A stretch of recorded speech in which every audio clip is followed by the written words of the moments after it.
বিশ্বনবীর সাহাবী হযরত বেলাল রাদিয়াল্লাহু তাআলা আনহু তিনি যখন ঈমান গ্রহণ করলেন, ইসলাম গ্রহণ করেছেন, কালেমা পড়ে যখন মুসলমান হয়ে গিয়েছেন, এমন মুহূর্তে তার মনে ডাক দিয়ে বললেন, বেলাল শোনো, ও বেলাল রে, তুমি ঈমান ছেড়ে দাও।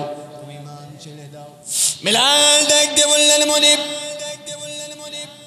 ও মনিব, জীবন চলে যাবে, জীবন চলে যাবে রে মনিব, কিন্তু আমি ঈমান ছাড়বো না, ঈমান থেকে বিন্দু মাত্র আমি সরে দাঁড়াবো না, এটা আমার পক্ষে সম্ভব নয়।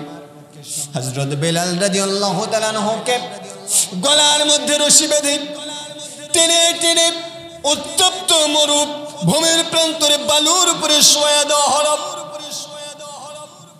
বুকের উপরে পাথরগুলো চাপা দেওয়া হলো। উত্তপ্ত বালুর কারণে শরীরের চামড়াগুলো জ্বলে জ্বলে ফুসকা পড়ে গেল। ফুসকাগুলো যখন গলে যায়, মনিব হাতের মধ্যে চাবুক নিয়ে একের পর এক আঘাত করা শুরু করেছে। শরীরের চামড়াগুলো ফেড়ে ফেড়ে রক্তগুলো ফিনকি দিয়ে বের হওয়া শুরু হয়েছে। তারপরেও বেলাল ঈমান ছাড়ে নাই। হযরত আবু বকর রাদিয়াল্লাহু তাআলা আনহু দৃশ্যটা দেখার পরে সহ্য করতে পারলেন না, একটা দৌড় মারলেন রাসূল আরবি সাল্লাল্লাহু আলাইহি ওয়াসাল্লামের দরবারে। ডাক দিয়ে বলেন, নবীজি, আপনার হাবশী বেলাল, কালো বেলাল ঈমান গ্রহণ করেছে, ঈমান গ্রহণ করার কারণে তার উপরে জুলুম হচ্ছে, নির্যাতন হচ্ছে। নবীজি, উত্তপ্ত বালুর উপরে তাকে শোয়া দেওয়া হয়েছে, চাবুক মেরে শরীরটা ক্ষতবিক্ষত করা হয়েছে, গলার মধ্যে রশি লাগাইয়া আপনার সাহাবী বেলালকে মরুভূমির প্রান্তরে টেনে টেনে নিয়ে বেড়ানো হচ্ছে।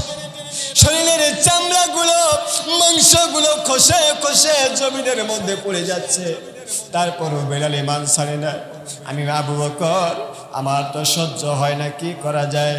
রাসূল আরবি সাল্লাল্লাহু আলাইহি ওয়াসাল্লাম ডাক দিয়ে বললেন, আবু বকর, তুমি কি হযরত বেলাল রাদিয়াল্লাহু তাআলা আনহুকে মুক্ত করতে পারবে নাকি?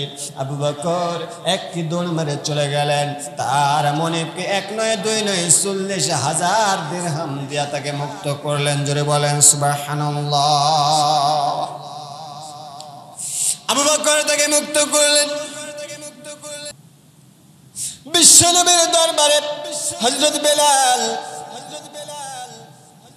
মদিনায় বিশ্বনবী রাসূল আরবি সাল্লাল্লাহু আলাইহি ওয়াসাল্লাম চলে গেলেন। মদিনায় ইসলামী স্টেট কায়েম হয়ে গেল। হযরত বেলাল রাদিয়াল্লাহু তাআলা আনহু তিনিও চলে গেলেন। আযানের প্রচলন শুরু হয়ে গেল। আল্লাহর নবী ডাক দিয়ে বললেন, বেলাল রে, তুমি হচ্ছে সর্বপ্রথম মুয়াজ্জিন। জোরে জোরে বলেন সুবহানাল্লাহ। ও বেলাল, আযান দাও।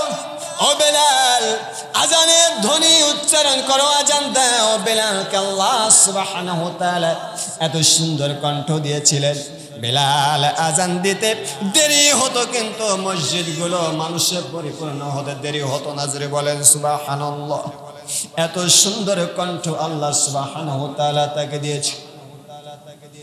আমার ভাইয়েরা, বেলালের ঈমানটা কত মজবুত ছিল, রাসূলের প্রতি ভালোবাসা কেমন ছিল লক্ষ্য করুন।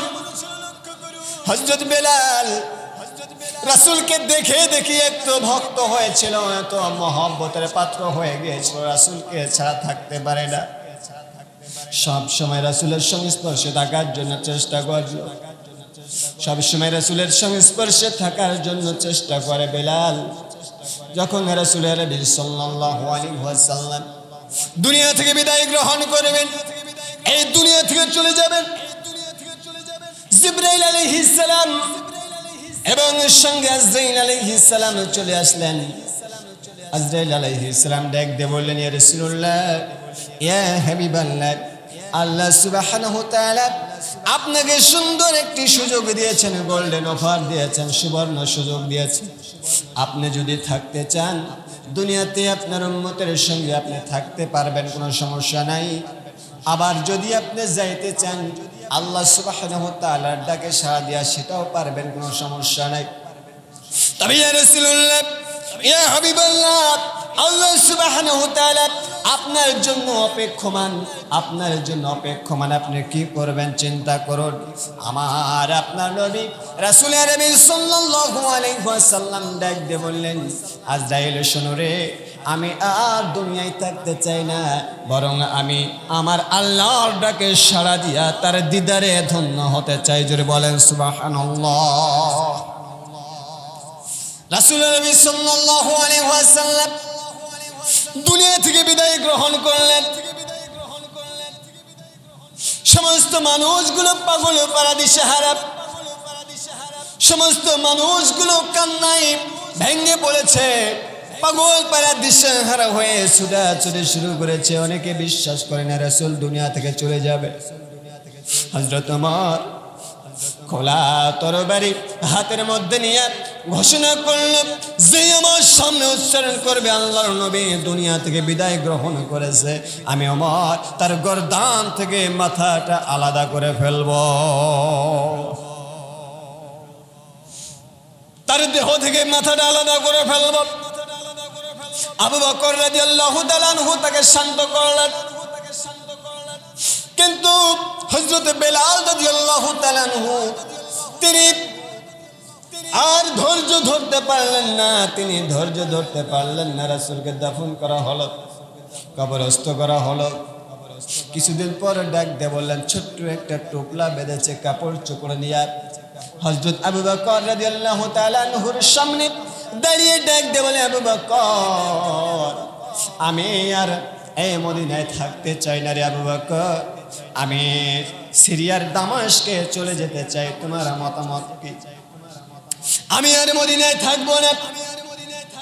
আবু বকর ডাক দিয়ে বলে, বেলাল, তুমি কেন মদিনায় থাকবে না জানতে চাই? তোমার যদি টাকার অভাব হয় টাকা দেব, সম্পদের অভাব হলে সম্পদ দেব, খাদ্যের অভাব হলে রাষ্ট্রীয় কোষাগার থেকে খাদ্যের ব্যবস্থা করে দেব। বেলাল রে, তুমি এখান থেকে তুমি যেতে পারবা না, মদিনা থেকে যেতে পারবা না। আমার হযরত বেলাল রাদিয়াল্লাহু তাআলা আনহু সেই দিন ডাক দিয়ে বলেছিল, আবু বকর, তুমি দুনিয়ার সব কিছু দিতে পারো, কিন্তু আমি যেটা চাই সেটা তুমি দিতে পারবা না। আবু বকর ডাক দিয়ে বলল, বেলাল, তুমি কি চাও বলো? বেলাল রাদিয়াল্লাহু তাআলা আনহু ডাক দিয়ে বললেন, আবু বকর শোনো, আমি যখন আজান দিই, আজান শুরু করে দিই, আমি রাসূল আরবি সাল্লাল্লাহু আলাইহি ওয়াসাল্লামকে দেখে দেখে আজান দিই।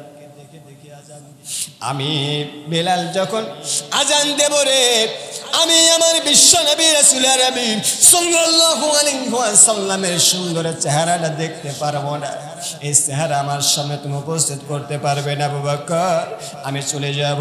আবু বকর ডাক দিয়ে বলেন, বেলাল রে, তুমি কি একাই রাসূলকে ভালোবাসো না? আমি আবু বকর, আমিও ভালোবাসি।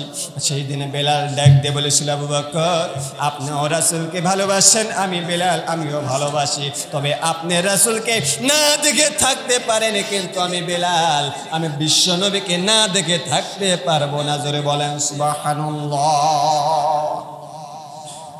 আমার ভাইয়েরা লক্ষ্য করুন, একজন গোলাম, চেহারা অত্যন্ত কালো, তার সম্মান, তার মর্যাদা আল্লাহ পাক কেমনে বাড়িয়ে দিলেন, আর তার ঈমান কত, রাসূলের প্রতি তার ভালোবাসা মহব্বত কেমন ছিল। হযরত বেলাল চলে গেলেন সিরিয়ার দামেস্কে, চলে গেলেন। দিনের পর দিন যাই, মাসের পর মাস চলে যায়, বছরের পর বছর চলে যায়।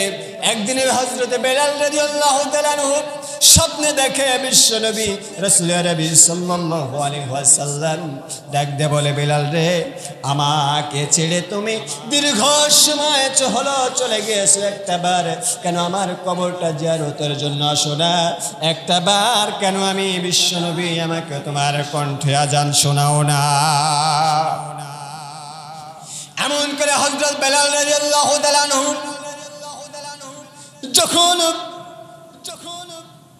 যখন স্বপ্ন দেখা শুরু করলেন, সিরিয়া থেকে রওনা দিয়েছেন মদিনায়। আসার সঙ্গে সঙ্গে রাসূল আরবি সাল্লাল্লাহু আলাইহি ওয়াসাল্লামের কবরের পাশে দাঁড়ায়া ডাক দিয়ে বলি, ইয়া রাসূলুল্লাহ, ইয়া হাবিবাল্লাহ, আপনি বলেছেন আমি বেলাল আপনার কবরটা জিয়ারত করার জন্য চলে আসলাম। আমি বেলাল আমি থাকতে পারলাম না, সিরিয়ার দামেস্কে আমি থাকতে পারলাম না, আমি চলে আসলাম আপনার ডাকে সাড়া দিয়ে আপনার কবরটা জিয়ারতের জন্য। কিন্তু আমি বেলাল যখন আজান দিব তখন কি আপনি রাসূল আমার সামনে উপস্থিত হবে? এমন মুহূর্তে নতুন মুয়াজ্জিন চলে আসলেন, ডাকতে বলে হযরত বেলাল তুমি তো চলে আসছো, আজান দাও। বেলাল ডাকতে বলে না না, এটা তো কখনো সম্ভব নয়, আমি আজান দিতে পারবো না। আমি যতবার আজান দিয়েছি আমার রাসূলকে দেখে দেখে আজান দিয়েছি, আজকে রাসূল নাই, আজান দেব না। দুনিয়ার মদিনার মানুষগুলো সমস্ত মানুষগুলোর কানে কানে পৌঁছে গেল বেলাল চলে এসেছে। বেলাল আসছে রে, ও বেলাল চলে আসছে।